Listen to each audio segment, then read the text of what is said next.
Morning, everyone. Today we're going to be talking about food webs and energy transfer through the food webs. We're also going to be talking about how different ocean creatures feed. So you're going to get some specific examples and some specific information that you'll need to include in your presentation about how your creature might feed. So the first thing that we need to recognize is that we're dealing with what's called a biotic community, and that is all of the organisms kind of in what they call a definable area, but like in a region that has boundaries. And the difference between a biotic community and an ecosystem is that the biotic community is just talking about the organisms that live there, whereas the ecosystem also overlays the environment that is available in that area. And then the other thing that we need to remember is that energy flow is unidirectional. So, meaning it only goes up the food chain, it doesn't go back down. And then lastly, this seems silly, but animals expend energy. So we need food in order to get energy. We don't have a way of producing that energy on our own. And so we expend it just by living and breathing. And so we need to take in food in order to replace that loss. So we have that as heat exchange as well. So our body expends energy to keep us warm and monitor our temperature, and that's true for most organisms as well. So we have three different main categories, and you'll need to identify at some point in your presentation what category your creature falls into. We have producers, we have consumers, and we have decomposers. Now, all of your creatures are probably either going to be consumers or decomposers because we weren't doing any photosynthetic or chemosynthetic creatures this time around. So remember, we talked about them being autotrophic, meaning they make their own food. And we talked about consumers and decomposers being heterotrophic, meaning they have to take in food from elsewhere. Consumers do that by eating other organisms, whereas decomposers, they break down dead organisms or they use waste from other organisms and they break that down and consume it and take the nutrients from that decomposition. So they're still considered heterotrophic like consumers simply because their food comes from somewhere else. Here's an example of what that might look like. So we have our solar energy coming in and it's going to feed all of our producers. So producers above water like mangroves that occur in estuaries. We have our seagrasses and our seaweeds. And then we also have our phytoplankton that are plant-based plankton.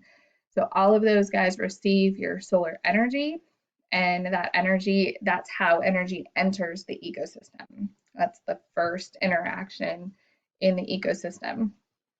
So from there, we have chemical energy that's available either directly to be eaten by fish or available from decomposition.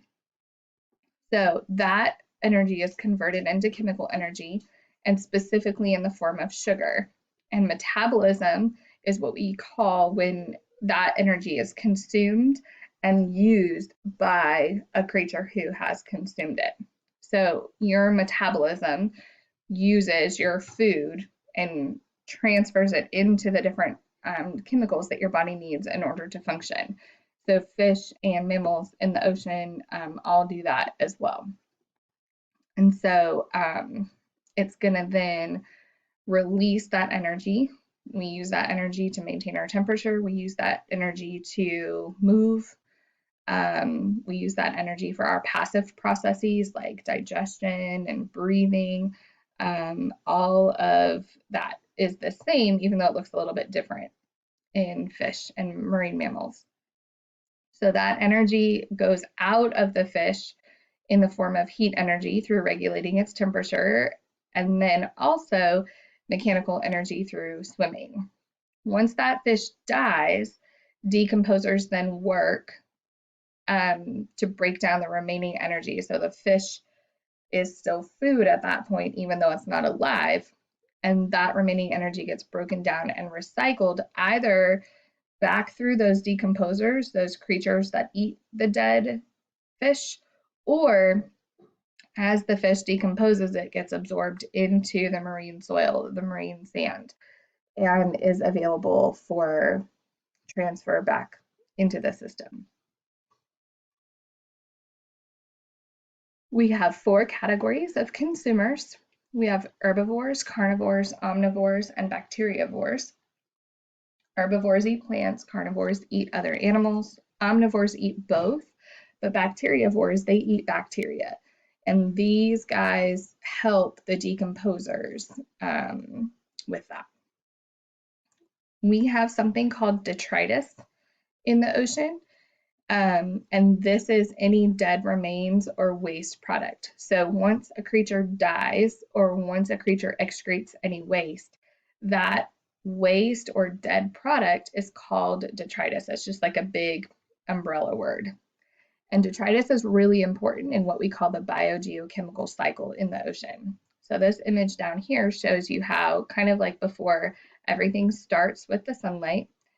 And our producers and our consumers benefit from that because our producers are able to produce food, and then our consumers begin to eat that food.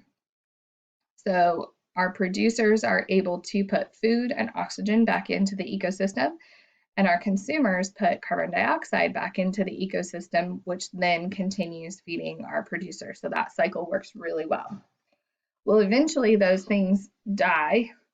And when they die, if they were not eaten, they become this category of stuff called detritus. And they become that when they pass through the thermocline. So once they get below the thermocline.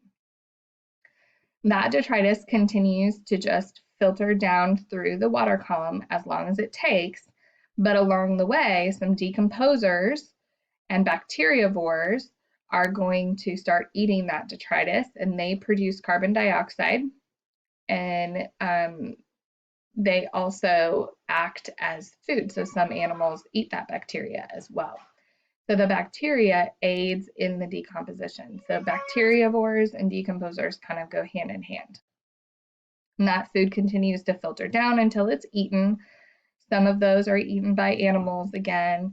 And then some animals are eaten by other animals that have consumed that detritus as well. So that cycle is still there.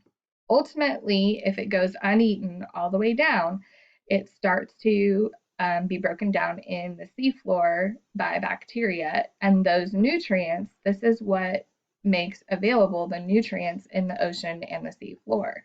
So from the seafloor, we have these nutrients that have been broken down by the dead creature, your nitrates and your phosphates particularly, and when we get an upwelling, those are brought back to the surface. Now that also happens with decomposition, so that decomposition breaks that down as well along the way down to the ocean floor. So some of that gets cycled in just from that decomposition process on the way down. Now we're going to talk about feeding strategies, so different ways that creatures feed in the water. And the first one we're going to talk about is suspension feeding or filter feeding. And what these guys do, they usually have like feathery tentacles or antenna of some kind, and they put them out into the water to catch whatever's floating by. And so then they bring them in and they absorb those nutrients from the food that they are eating. And then we have deposit feeders.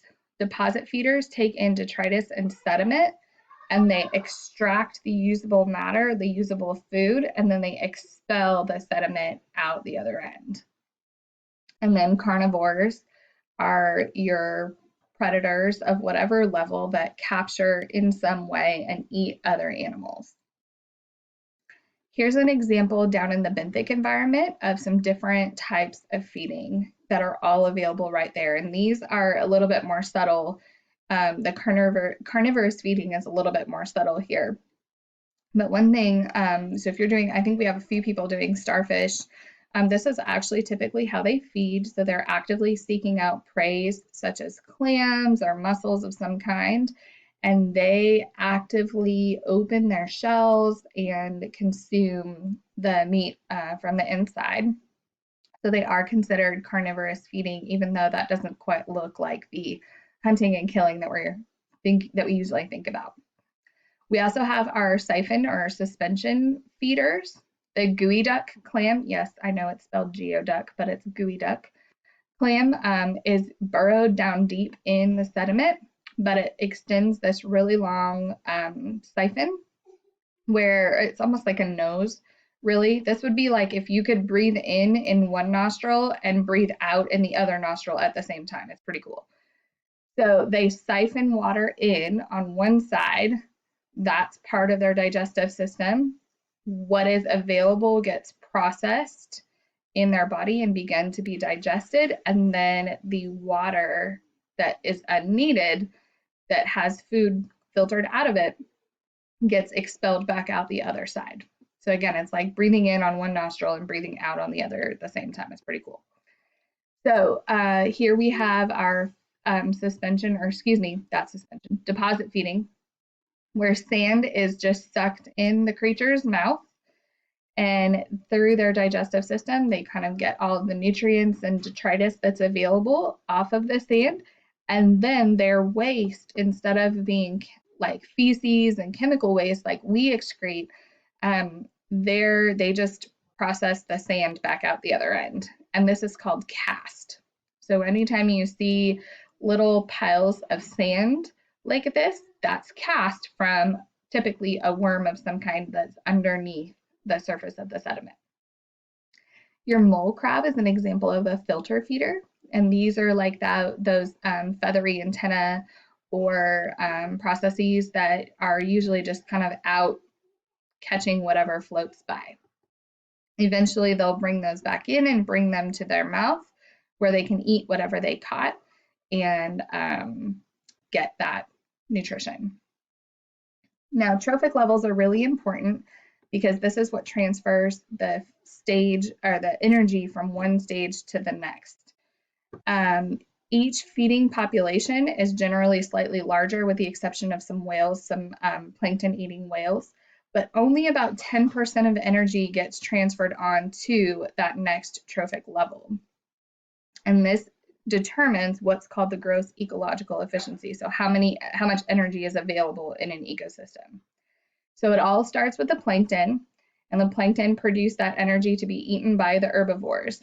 Now, what I want you to see, so this, herbivores are either going to excrete waste out, they're going to excrete through respiration, or they're going to die uneaten. Either way, as that process goes up the chain, only 10% of that energy that was originally brought in by the phytoplankton is available to be eaten by carnivores. Another way to look at this is through an actual set of creatures. So if we have 500,000 units of radiant energy that come in, remember that's only a 2% efficiency. So what's actually available to your phytoplankton is only 10,000 units. 10% of 10,000 is 1,000. So your zooplankton that are eating your phytoplankton only have 1,000 units of energy. And then again, you have only 10% efficiency, so 100 units available to fish, and then 10 units available to bigger fish. And then by the time you get up to your apex predators, you only have 1 unit left, or those fisheries that catch those larger fish are only catching 1 unit of that original energy that comes in. When we talk about food chains and food webs, we talk about who eats who. What we're going to be looking at is food webs, and what I want you to see here is that it all starts with your phytoplankton, okay? And then it goes up to your zooplankton, then your larger fish, and then an even larger fish. So the North Sea herring is actually not a big fish. Your food web should look interconnected like this, and your creature, in order to make a good food web, should eat about 3 things at least in order to make a good interconnected. Notice that they're specific about what type of phytoplankton, what type of zooplankton, and what types of other fish. You can't just put phytoplankton, zooplankton, small fish, big fish. You have to be specific. And then if we put that all into a pyramid, look at how the size changes up through the pyramid. So if we talk about our largest abundance are our smallest creatures. Our next largest abundance, they're slightly bigger. Next largest, slightly bigger. Next largest, slightly bigger. So our largest creatures are the lowest abundance.